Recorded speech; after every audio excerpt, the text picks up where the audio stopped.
On a Saturday morning in April of 1962, at a farm liquidation auction outside Callaway County, Kentucky, a 23-year-old woman named Ruth Callahan sat in the front row of the auction crowd and waited for lot number 14. Lot number 14 was 120 acres on the southeast edge of the county, between Boone Creek and the Ridge. The county assessor's catalog description was 3 lines long: flood-prone bottomland, limited productive capacity, assessed below agricultural value. The auctioneer had his own description. He gave it during the bidding in the practiced shorthand of a man who has sold enough bad land to know that honesty sometimes helps move the lot. "Folks, I'll be straight with you. The Callahan bottom has flooded out 3 crops in the last 8 years. The Callahan family farmed it for 40 years and gave up. If you're looking for easy money, this isn't it. If you're looking for a project, well," he shrugged. "Starting at $800. Ruth raised her paddle. Nobody else raised theirs. $800. Going once, going twice. Ruth put her paddle down. She had bought 120 acres of land that everyone in Callaway County agreed was worthless. Land that her grandfather had farmed and her father had farmed and that had defeated both of them in the end. Land that had flooded so many times and failed so many crops that the family had finally accepted what the neighbors had always believed: dead land. She drove home to the farmhouse where her mother was waiting.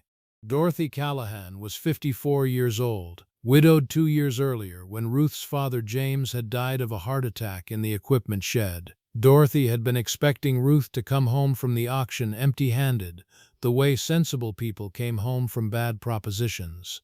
Instead, Ruth walked in and set the deed on the kitchen table. Dorothy looked at it for a long moment. She said, "Ruth, what did you do?" Ruth said, "I bought it back." Dorothy picked up the deed and read it. Then she set it down. "That land beat your father. It beat his father before him. You know that. I know what beat them." Ruth sat down across from her mother. "I've been thinking about it for 2 years, since Daddy died, since I understood what actually went wrong." Dorothy looked at her. "What went wrong?"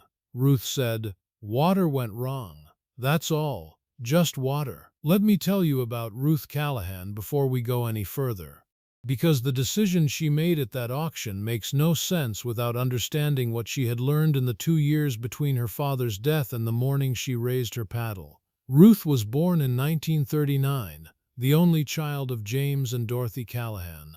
James had been a careful, steady farmer who had worked the family land for 30 years without making it rich and without losing it either. He had a gift for machinery and a weakness for stubbornness, which in farming could be either a virtue or a fatal flaw depending on which direction it was pointed. The Callahan bottomland had been in the family since 1904, when Ruth's grandfather Emmett had homesteaded it.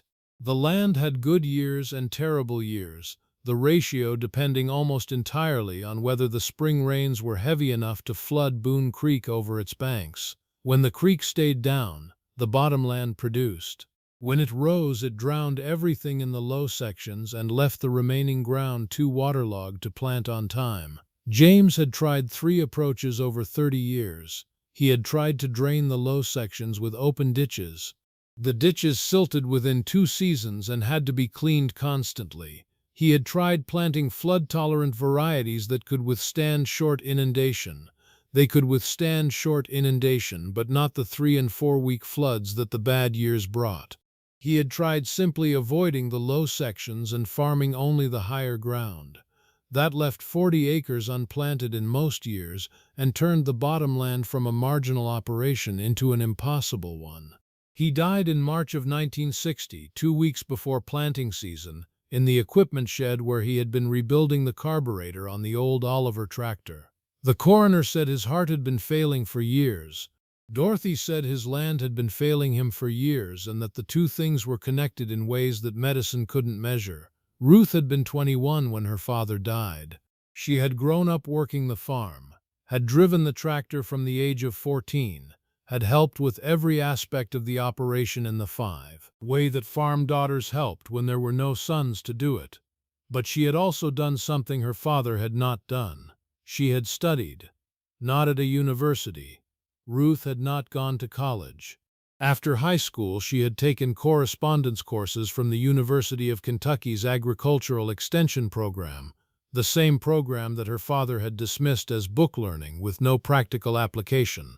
She had studied soil science and drainage engineering and crop agronomy and water management. She had read the research papers that the Extension Office sent out with their newsletters, the ones that most farmers set aside without reading. And in the 2 years after her father's death, working as a clerk at the county extension office while her mother managed the remaining home ground, Ruth had read everything she could find about drainage, about tile systems and open channels and the hydrology of bottomland farming, about what made land flood and what could be done about it. Those 2 years at the extension office had given her something that no amount of field experience alone could have given. They had given her access to questions that other farmers had already asked and answered in other counties, in other states, on land with similar problems. The research was sitting in filing cabinets and on library shelves and in the Extension Service bulletins that arrived every month, and that Ruth read cover to cover on her lunch breaks. She had read about a farmer in western Ohio who had tile-drained 40 acres of bottomland in 1947 and doubled his yield in 3 seasons. She had read the University of Kentucky Extension Bulletin on subsurface drainage design, a 40-page document with engineering specifications and grade calculations and outlet design recommendations. She had read it 3 times and had worked through every calculation with pencil and paper until she understood not just what the recommendations were, but why they were what they were.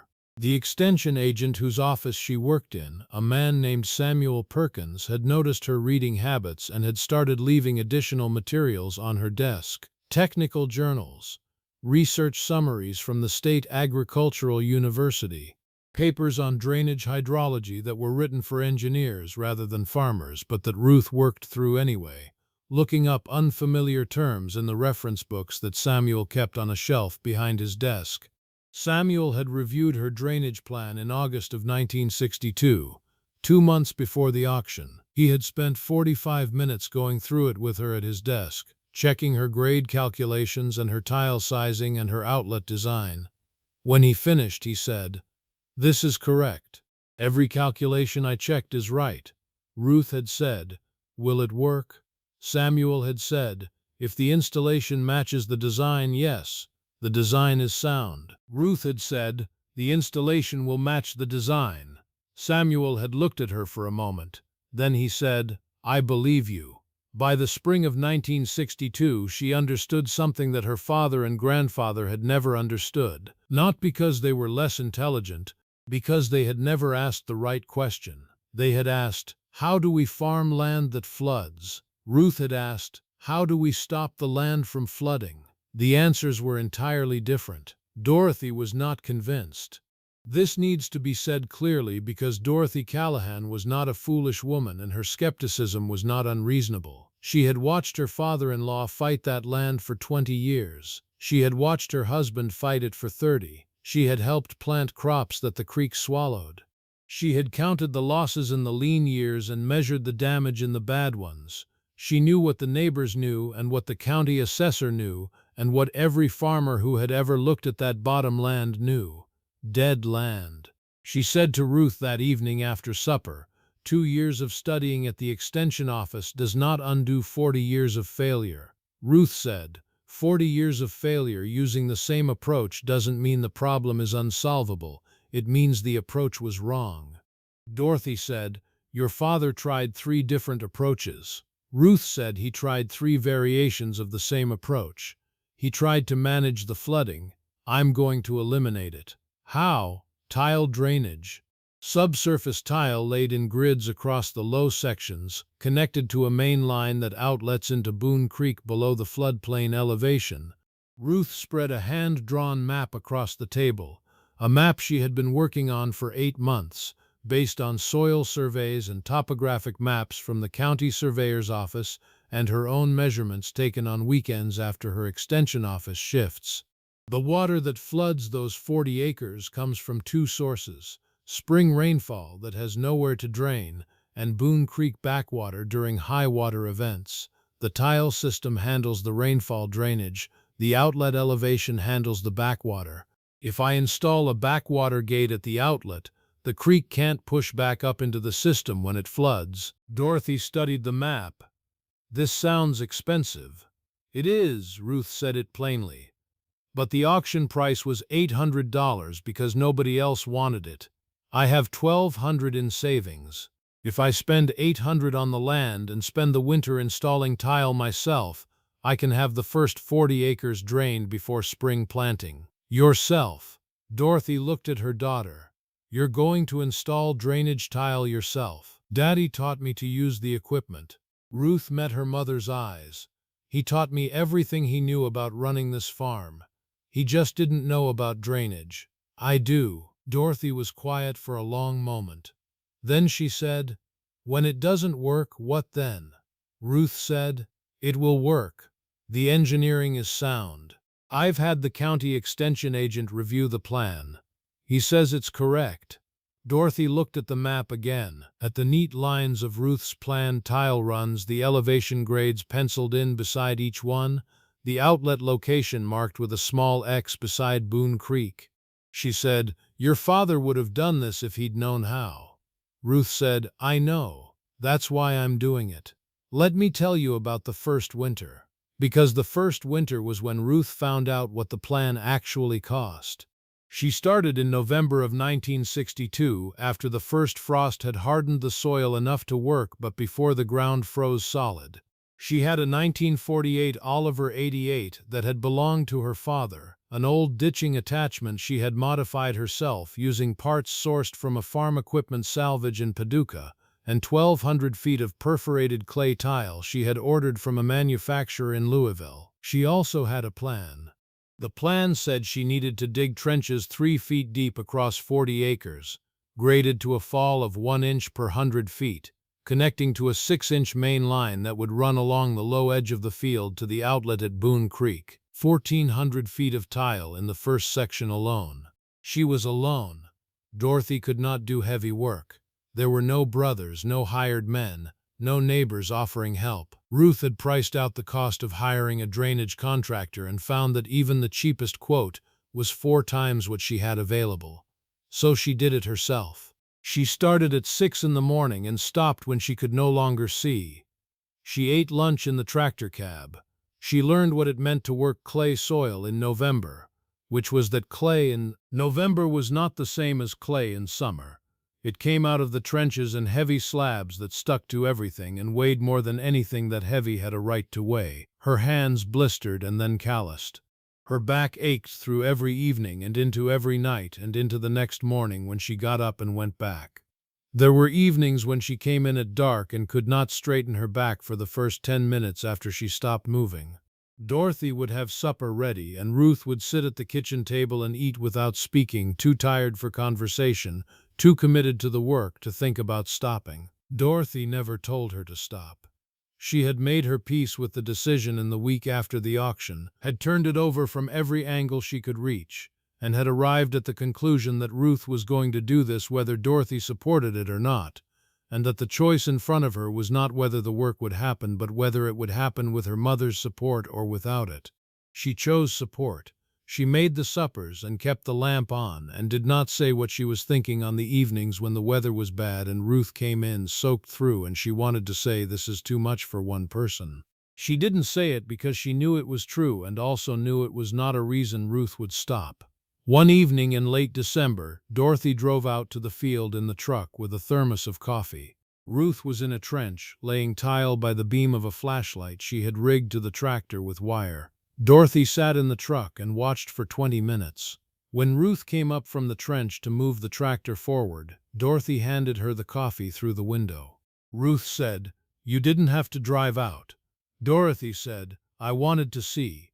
Ruth took the coffee, drank it standing in the cold with the tile in her hands. Dorothy looked at the trenches, at the pattern of them across the dark field, at the outlet pipes visible at the creek bank 100 yards away. She said, "Your father never knew about the outlet gate, the backwater gate at the creek." Ruth said, "No, he didn't have that piece. The water would drain into the tile system and then the creek would rise and push back up the outlet and flood the tile from the bottom." It never worked because it couldn't work without the gate. Dorothy was quiet. Ruth said, "It's a simple fix, $20 part. But you have to know to look for it." Dorothy handed her the thermos. Then she drove back to the farmhouse. She never drove out to the field again that winter. But she kept the lamp on every night until Ruth came home, which was the way she showed what she could not say, which was that she understood now what Ruth was building and believed it was going to work. The neighbors drove past on the county road and saw the trenches and the mounded clay and the strange pattern of tile runs crossing the bottomland field. Most of them assumed she was digging drainage ditches of the conventional open channel type that had been tried and failed before. Nobody guessed the full extent of what she was doing because nobody thought a young woman working alone on land that had been called dead for 40 years was building a subsurface drainage system from scratch.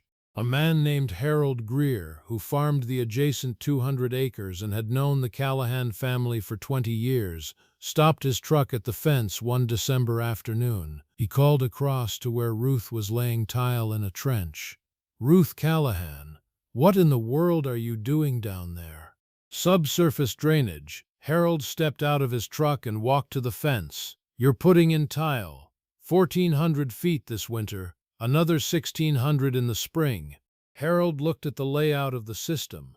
The tile runs visible in their graded trenches, the connections where lateral lines met the main. He had farmed his whole life and had a practical understanding of drainage that came from experience rather than study. He looked at the system for a long time. Then he said, "That's going to work." Ruth said, "I know." Harold was quiet. Then he said, "You need a hand for a few days? I can spare a hired man the rest of this week." Ruth said, "I'd appreciate that." Harold sent his hired man over for 3 days. The hired man laid tile without asking questions and went back to Harold's farm at the end of each day. He told Harold that the Callahan girl knew what she was doing. Harold told his wife. His wife told her friends at church. By January, 6 farmers in the county had heard that the dead Callahan land was being drained properly for the first time in its history. 3 of them drove by to see for themselves. None of them offered help. But none of them laughed either. The first planting season was April of 1963. The winter tile work covered 40 acres of the low ground. Not all of it. Ruth had run out of tile and out of winter before she could finish the full system. But 40 drained acres in a field that had never had reliable drainage was enough to test the principle. April of 1963 was a wet April.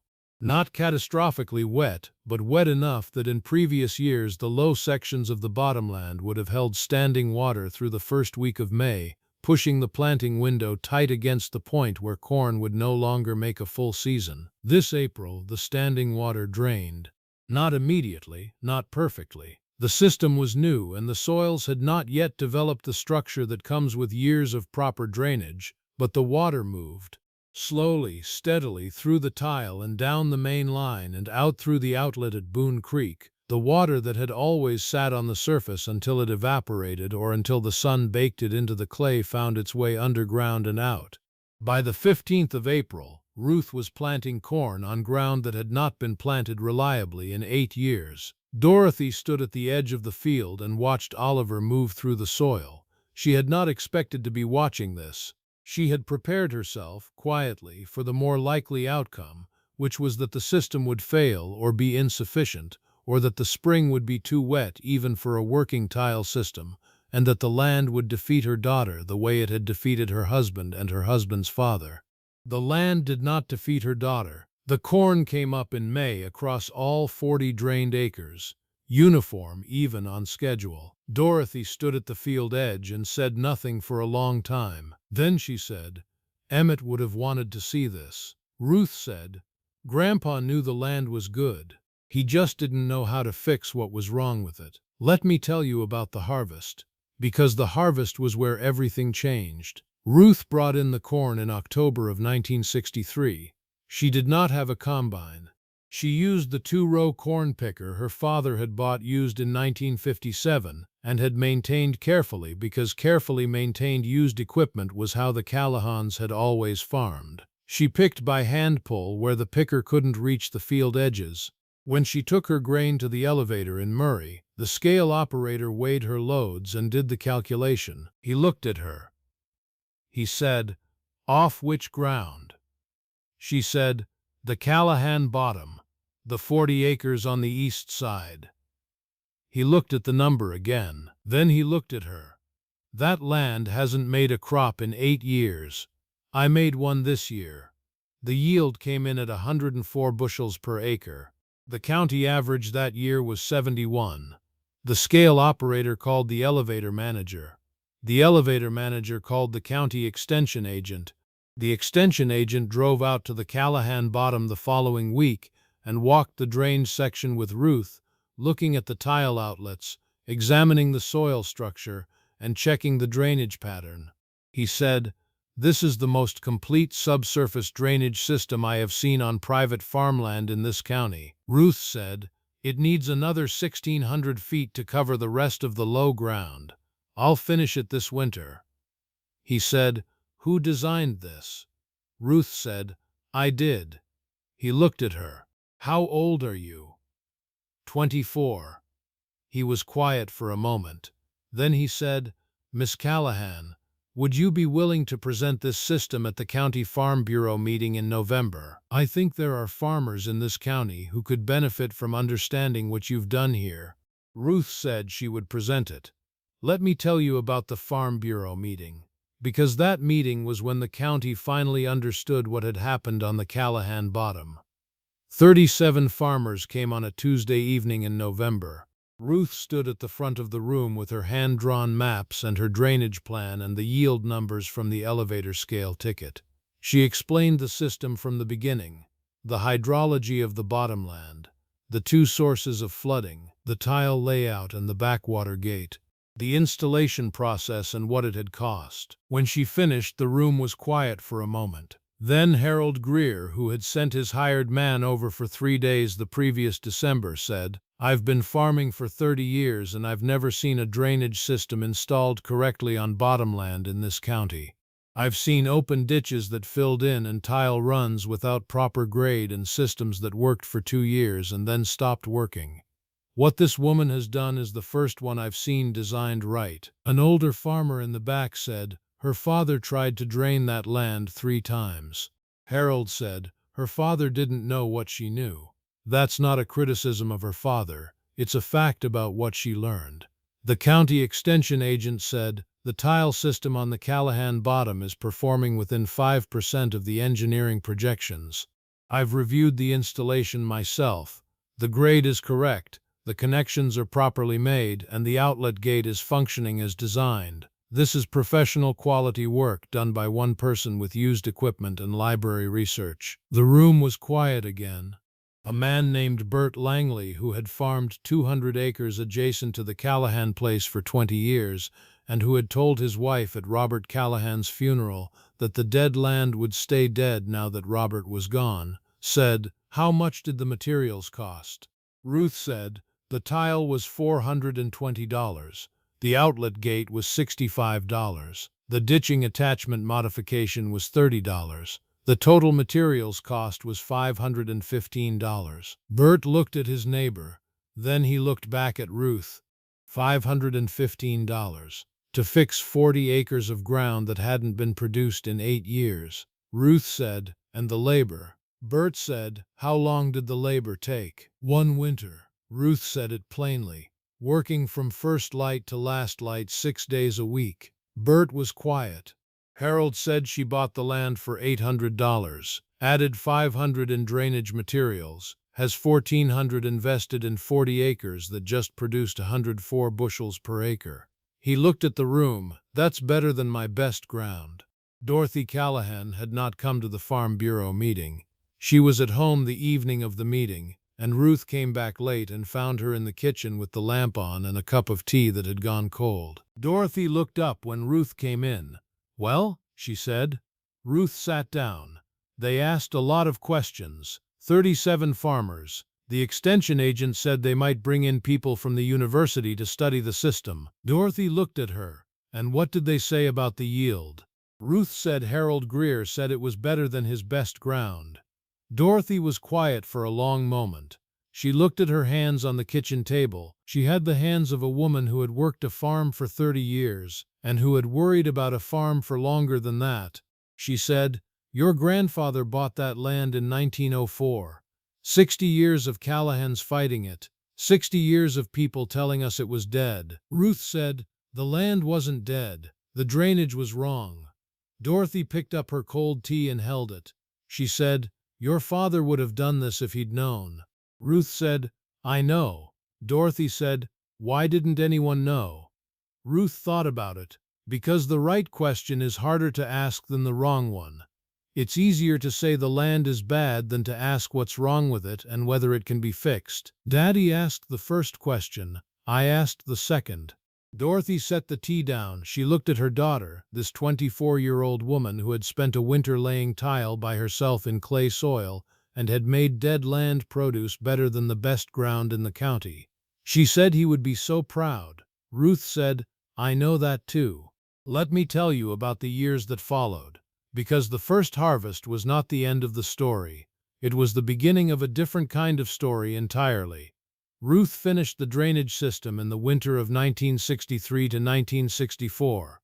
Another 1,600 feet of tile covering the remaining low ground, bringing the full system to 3,000 feet of subsurface drainage across the bottomland. By the spring of 1964, all 120 acres of the Callahan Bottom were draining as designed. That year's yield across the full acreage was 97 bushels per acre.